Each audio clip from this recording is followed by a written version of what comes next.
Bon, moi j'ai pris de la 10W40 parce que bah, c'est déjà ce que j'ai et c'est une des huiles préconisées, parmi les coefficients d'huile préconisés dans le mode d'emploi du véhicule. Pour ceux qui se demandent pour les joints, le joint du bouchon de Carter, j'ai trouvé ça sur Amazon, ça m'avait l'air un prix raisonnable. Enfin, ramené au prix du morceau de cuivre, c'est peut-être pas raisonnable. D'ailleurs, j'ai vu des conditionnements plus intéressants, genre une centaine de joints. Ça peut être pas mal parce que, mine de rien, le prix du joint diminue pas mal. Mais j'avais commandé une centaine de joints, mais l'expéditeur, il a fait n'importe quoi avec ma commande, donc je me suis rabattu sur ça. C'était un prix correct, je trouve. Bon, le piège, c'est que de toute façon, tu fais tellement des économies quand tu fais ta vidange toi-même que pour des petites sommes comme ça, tu réfléchis pas trop, mais mine de rien, on le paye cher le cuivre, hein, comme ça, sous cette forme. Et j'étais obligé d'en prendre deux. Ouais, je te mettrai toutes les références dans la description sous la vidéo, pour ceux qui veulent voir les tarifs et le détail. Bon, moi, je me suis servi essentiellement de ces dimensions. Je sais que c'est ces dimensions que j'avais mises sur mes précédentes vidanges. Alors, j'ai également investi dans un deuxième bidon pour récupérer l'huile parce que il en faut deux a priori. Il y a le bouchon de Carter, mais il y a le filtre à huile également.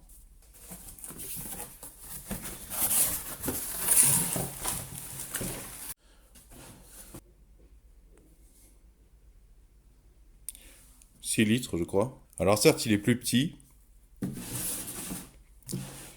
mais ça devrait suffire pour le filtre à huile. Et je me demande si c'est pas mieux que ce soit plus petit, vu que si j'avais deux grands, comme je vais être obligé de mettre les deux en même temps à un moment donné par terre, le fait d'en avoir un plus petit, ça diminue les risques, je pense, qu'ils se touchent, parce que des fois, en fonction du sol, on fait comme on peut pour que ça tombe bien dans le trou.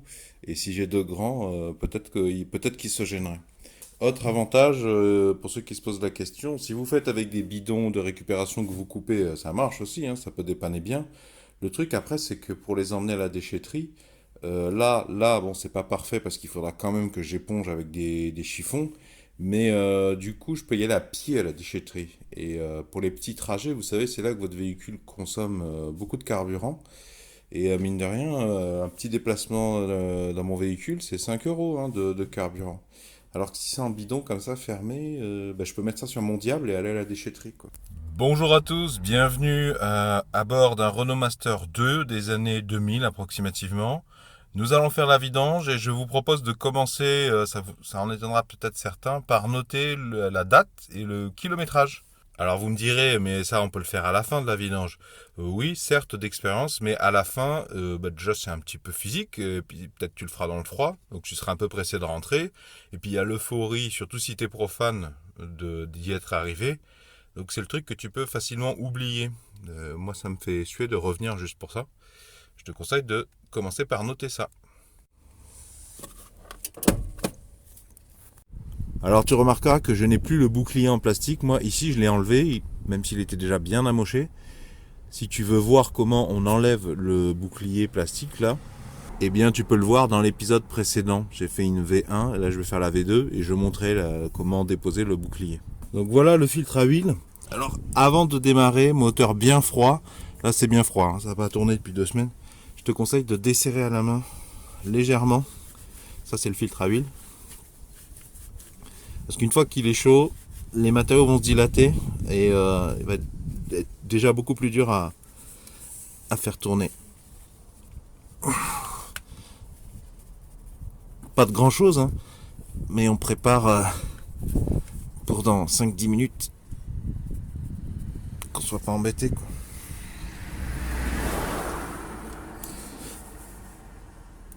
Voilà, faut pas abuser non plus.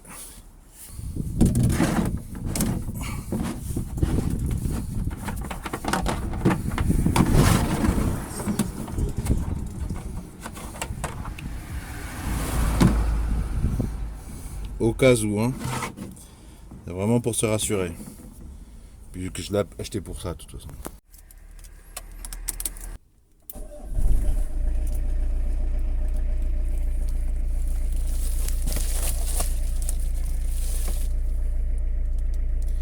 Voilà, il est 11h21. Je laisse tourner 5 minutes, ça suffira. Rendez-vous à 11h26. 11h26 quasiment.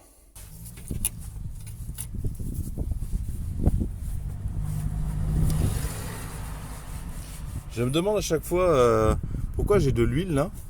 Et je me demande si c'est pas ça, c'est pas un reniflard.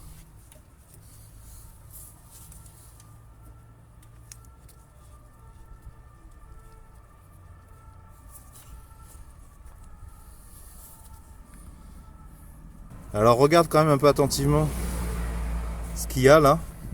Parce que si tu as de la mayonnaise ou si tu as une émulsion couleur jaunâtre, ça peut être indicatif de quelque chose d'important. Bon là j'ai pas de dépôt, c'est bien, réciproquement. Fais gaffe, continue-toi à pas faire tomber des cochonneries dans le moteur. Hein.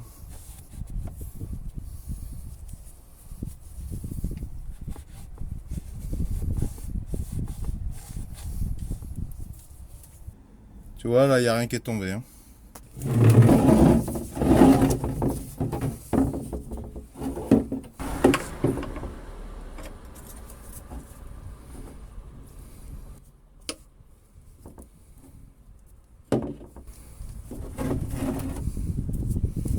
Fais gaffe parce que là c'est chaud normalement. Hein.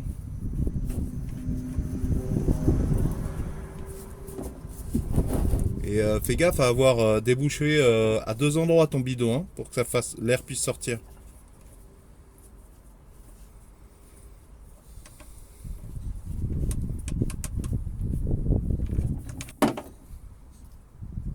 C'est la deuxième fois que j'utilise celui-là. Je trouve qu'il tient ses promesses pour le moment. Il est pas trop dégueu, tu vois.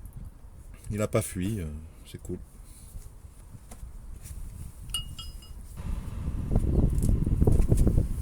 Bon, on laisse s'égoutter, je sais pas, 20 minutes. Il y en a qui laissent toute la nuit. Mon grand-père laissait toute la nuit, mais bon, peut-être pas non plus. Voilà, je te récupère dans quelques instants. C'est pas passionnant, quoi.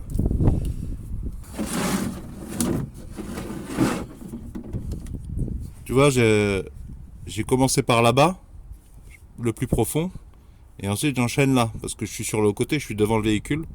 Si j'avais commencé par là, pour dévisser, j'aurais été un peu embêté.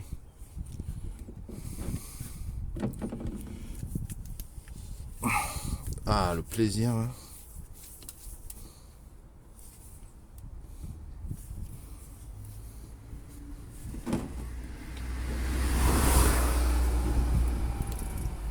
D'ailleurs, tu vois, même s'il est vraiment plus petit que l'autre, c'est bien qu'il soit plus petit parce que il se touche, hein, il se gêne.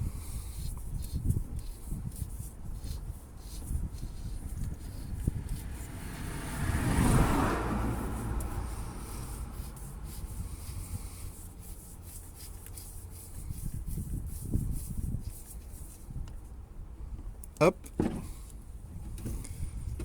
Donc, il y a de l'huile dans le filtre.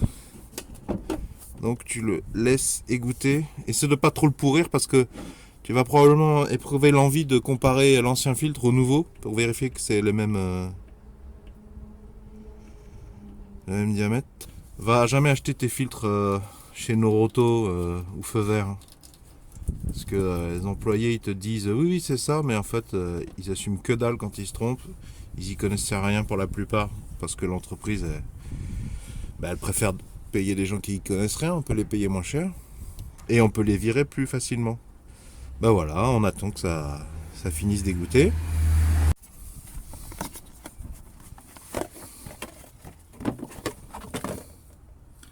Tu vois les joints là, ils sont déjà avec le neuf. T'as deux plans de joints là. Et tu vois là, t'as deux cercles là. On les voit ceux que j'ai nettoyés là. T'as deux cercles, ça s'appelle je crois les plans de joint. Le plus petit plan de joint, le plus petit diamètre, c'est ce joint qui va venir se serrer dessus. Et le plus gros, bah t'as compris quoi, c'est le plus gros quoi. Alors tu fais comme ça. Tu vérifies que le diamètre le plus externe ça correspond. Et puis le diamètre des joints. Bon à l'œil quoi, c'est une vérification visuel, mais des fois ça peut t'éviter de faire une bêtise. Hein, parce que Noroto Feu Vert au Carrefour, si ils t'ont donné le mauvais filtre et que tu le montes et que tu le salis, ils vont plus renacler à te rembourser. Quoi. Déjà qu'ils renaclent même quand tu l'as pas monté, mais ils t'ont vendu la mauvaise référence.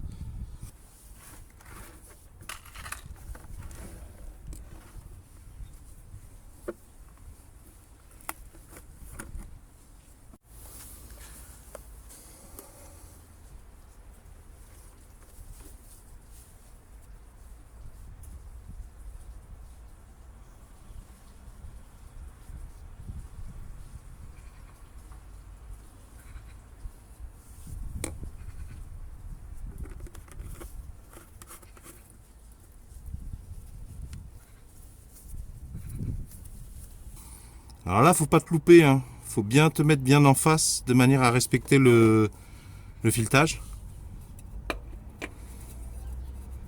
Bah, d'ailleurs, ce serait plus malin que je mette ma tête de l'autre côté, du coup.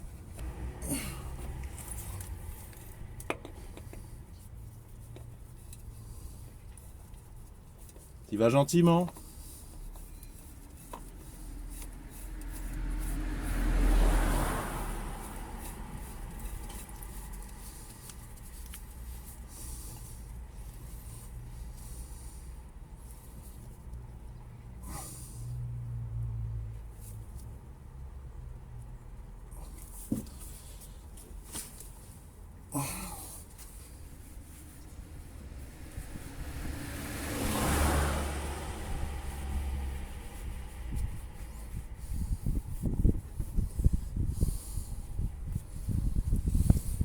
Ça sert à rien de serrer comme un bourricot, hein. Ne serre pas comme un bourricot.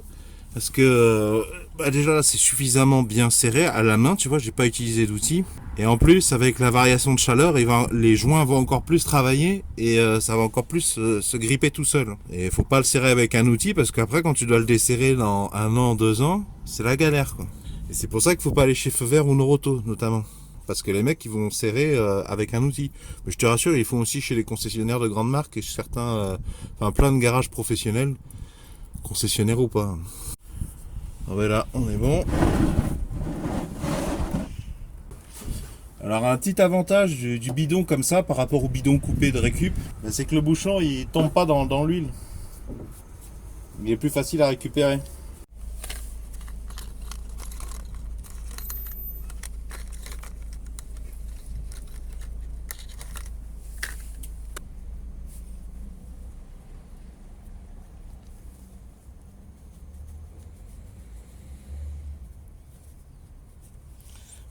Moi je récupère le cuivre, hein, donc ça c'est du cuivre.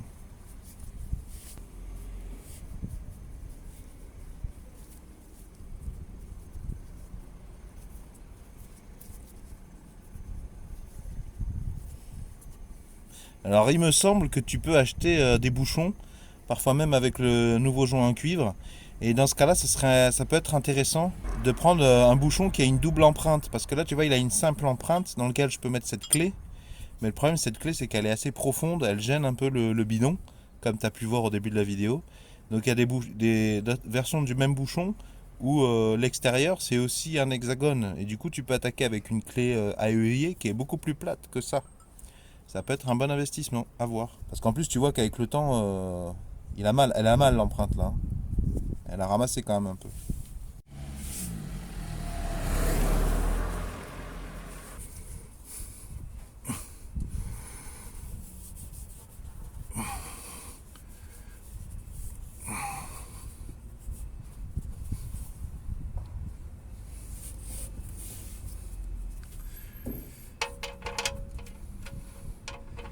La même chose, hein.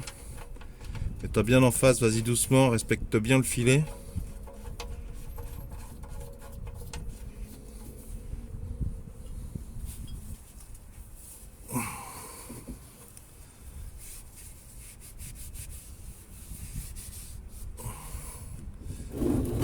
Hop.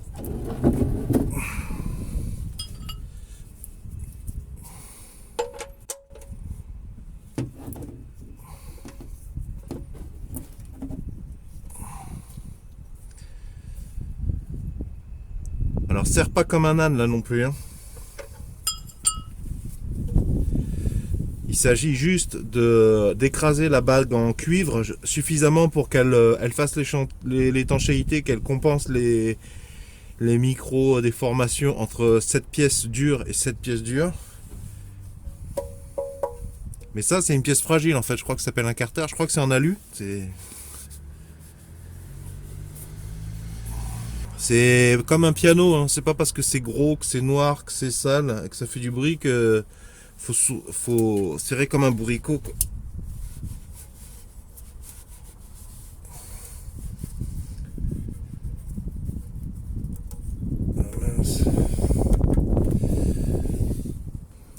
Donc une fois que tu as revissé, pas comme un bourricot, mais suffisamment que tu as bien nettoyé, enlevé l'huile, Bah, dans les jours suivants, tu surveilleras qu'il y a pas que ça goûte pas. Puisque tu as bien nettoyé, comme ça te permettra de voir s'il y a de l'huile qui sort ou pas. Et le but c'est qu'il n'y ait pas de fuite, hein, parce qu'au contrôle technique, ils vont pas te louper si tu as une fuite à ce niveau-là, hein.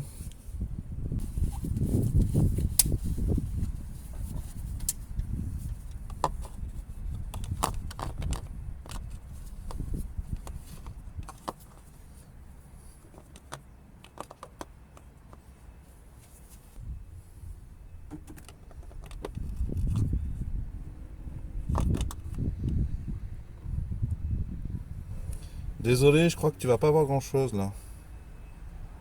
Bon, il existe des bidons, des petits systèmes de bidons là pour faciliter cette étape. Ça marche aussi une bouteille en plastique coupé, hein. Bon, vu la taille de mon moteur, je vais mettre les 5 litres sans me poser trop de questions. Mais il faudra surtout surveiller dans les jours à venir le niveau d'huile avec la jauge là, jaune, je sais pas si tu la vois.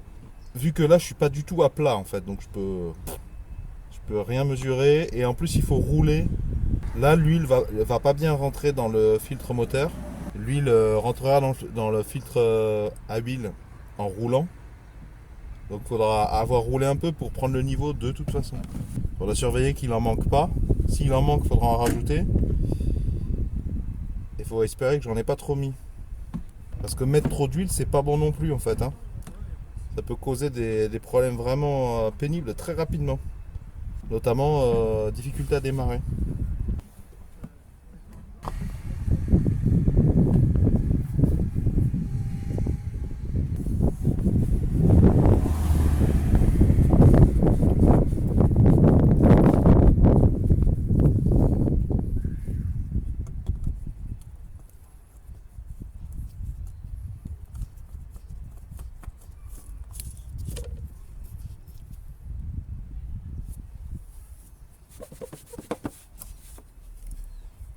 Alors tu vois, pour le filtre à huile, ça aurait été bien que je dispose d'un film plastique relativement solide pour le mettre dedans et l'emmener à la déchetterie.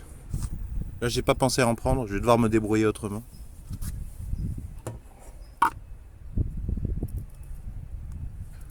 Tous les objets qui ont été souillés à l'huile, ils te les prennent en déchetterie normalement.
Prévois aussi un autre sac plastique pour jeter les chiffons. Bon, les chiffons, techniquement, là, imbibés d'huile, tu peux les emmener à la déchetterie. Bon, je t'avoue que bon, ça va. Déjà, si je fais le bidon plus le fil, c'est déjà pas mal quand même.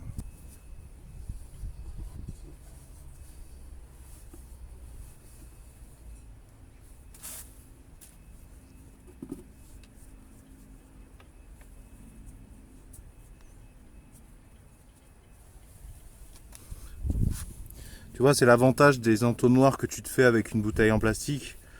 Si tu la fais avec une bouteille en plastique, quand tu as fini, tu jettes quoi. Tu t'embêtes pas à devoir nettoyer parce que c'est crade et ça colle l'huile de vidange, mon pote. Hein.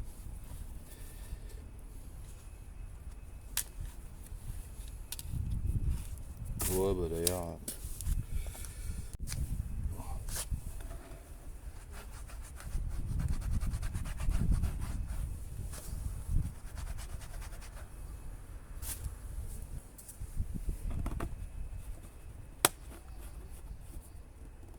Bon, j'aimerais bien te dire où en est la graduation là pour vérifier qu'il y a ce que j'ai enlevé, ce que j'ai mis. Mais en fait, comme ça a coulé là, pour le moment, je vois rien. Donc ça et ça, faut que je l'emmène à la déchetterie. Ça et ça, ben, je peux le ranger directement à la cave. Il reste un peu d'huile de vidange dedans, mais c'est résiduel, c'est pas du tout un problème. Et tu vois, c'est les bidons que je m'étais mis de côté au cas où. Avant, je faisais ça avec ça, je découpais des petits carrés dedans. Et j'ai essayé, j'ai douté. Mais franchement, oui, je trouve que c'est sympa. Tu vois, là, rapidement, tu verses le gros dans ton un seul bidon. Et ça, c'est quand même plus sympa à emmener même à pied à la déchetterie que ça et ça. Et alors quand les bidons sont ouverts, je t'en parle même pas quoi. Parce que les bidons ouverts, tu les mets dans le coffre de ta voiture, il y a des risques que tu dégueulasses quoi. Pour mémoire.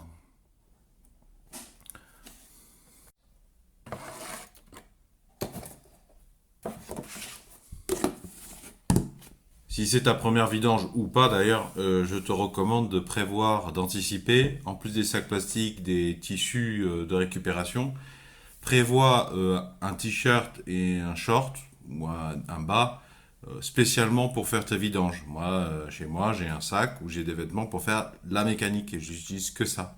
Même pas des vieilles tenues de sport que j'utilise de temps en temps pour aller faire du déménagement ou du bricolage. Non, là, vraiment, c'est que pour la mécanique. Parce qu'on peut facilement se mettre de l'huile de vidange qui vient de notre propre moteur dessus, directement ou indirectement parce qu'on touche. Mais en plus, comme on s'allonge sur la route, et oui, mais sur la route, des fois il y a de l'huile, notamment parce que tout le monde n'est pas aussi, fait pas aussi attention à ce qu'il fout par terre. Il est très probable que sur tes vêtements, tu aies de l'huile de vidange et ça pue et ça part pas. Alors le lendemain ou le surlendemain, je suis allé à la déchetterie. Je suis désolé, j'ai oublié de filmer et puis je suis même pas sûr que j'aurais eu l'autorisation. Donc quand vous allez à une déchetterie, vous saluez les gens qui sont là, qui travaillent là. Vous leur signalez que vous venez de jeter de l'huile de vidange, ils connaissent très bien la thématique. Ils vont vous signaler ce genre de cube métallique. Vous versez le contenu du bidon dans la grille, sur la grille, doucement. Il faut faire attention à ne pas vous salir. Et généralement à côté, il y a un conteneur où les gens peuvent jeter les objets souillés. Donc là, ici, cette espèce de caisse avec un couvercle en plastique. Le bidon, vous le voyez plus, c'est parce que je l'ai mis sous le couvercle et la personne m'a demandé de laisser le filtre comme ça. Donc là, j'ai roulé 20 km à peu près, je crois.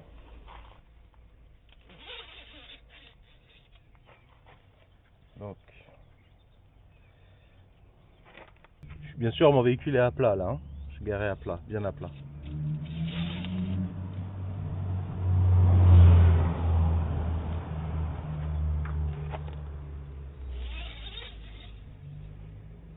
Alors, on est où là? Je sais pas si tu vois, là, il y a marqué mine et max là. Faut être entre les deux.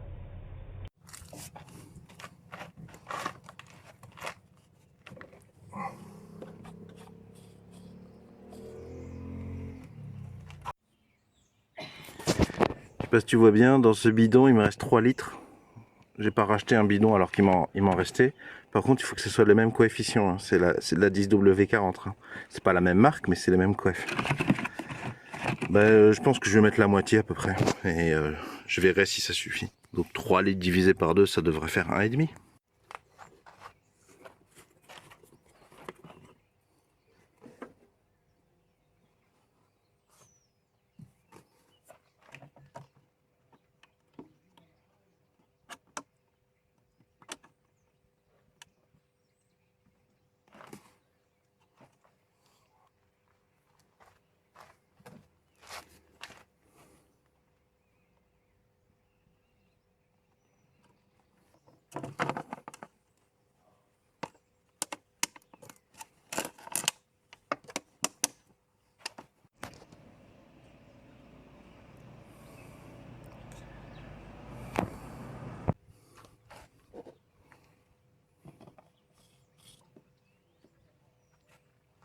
Je te mets à la capture d'écran du mode d'emploi, il y avait un volume indiqué.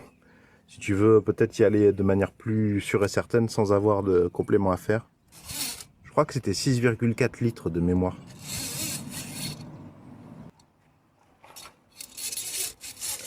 J'ai nettoyé ma lame, je sais pas si tu as vu. Tu vois pas grand chose, j'ai l'impression.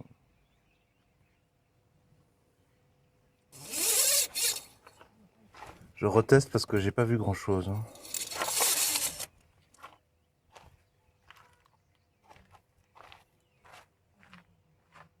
J'ai bientôt fini.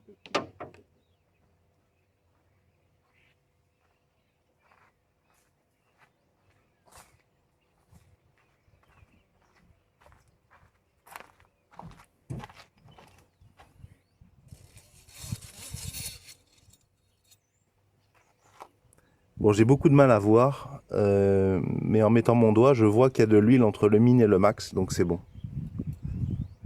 En touchant avec mon doigt légèrement. Alors une dernière étape qui peut paraître accessoire peut-être à certains, mais qui ne l'est pas du tout, c'est d'écrire que vous avez fait votre vidange avec le kilométrage, donc la date et le kilométrage. Écrivez votre vidange, précisez que vous avez bien fait le changement du joint de bouchon de carter, le changement du filtre à huile, parce que techniquement, si vous dites juste que vous avez remplacé l'huile, on ne sait pas pour le joint de bouchon de carter et pour le changement du filtre, ça peut avoir de l'importance. Faites un carnet d'entretien. Moi, j'ai abandonné la version papier vu que la version papier, je peux facilement la perdre. J'aime vraiment pas le papier. Et en plus, si vous la laissez dans la boîte à gants, force est de constater que les mêmes personnes, mon cercle familial, qui me disent « Ah, c'est cool que tu aies pu faire ma vidange, tu m'as fait économiser de l'argent », et ben en fait, quand je laisse le carnet d'entretien dans la boîte à gants, ces mêmes personnes vont le détruire en étant particulièrement en en ayant rien à faire. Et du coup, le document important dont j'ai besoin en plus pour faire l'entretien ou les réparations à venir se retrouve détruit. En plus, c'est important pour revendre. Vous savez pas, peut-être que dans 1 an ou 2 ans, vous revendrez votre véhicule. Pouvoir justifier avec précision que vous avez fait tel ou tel changement, c'est toujours ça. Bon, c'est mieux si vous avez des factures, ça peut se retrouver. Je peux facilement retrouver les factures de ce que j'ai acheté. Moi, j'ai acheté beaucoup sur Amazon cette fois-ci. Et j'ai les factures sur Amazon, les PDF. Et vous voyez, ça me permet aussi de vérifier le kilométrage de mes réparations. Des fois, on se rend compte de choses a posteriori grâce au kilométrage ou aux dates. On fait des liens, on établit des diagnostics en lien avec ce qu'on a noté et qu'on a depuis longtemps oublié. D'ailleurs, vous voyez que la dernière vidange, donc là, j'ai fait ma vidange le 1er octobre 2023. Et il semblerait que la dernière vidange que j'avais fait, c'était en 2019. Ça me surprend parce que c'est quand même très loin.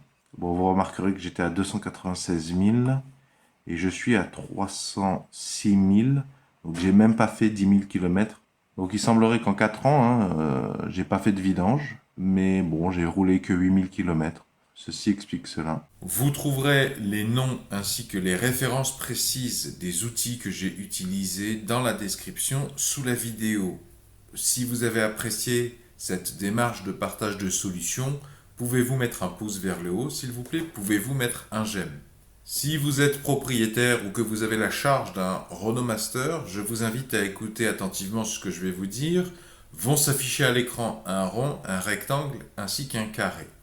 Le rond, vous cliquez dessus, ça vous abonne gratuitement à la présente chaîne YouTube.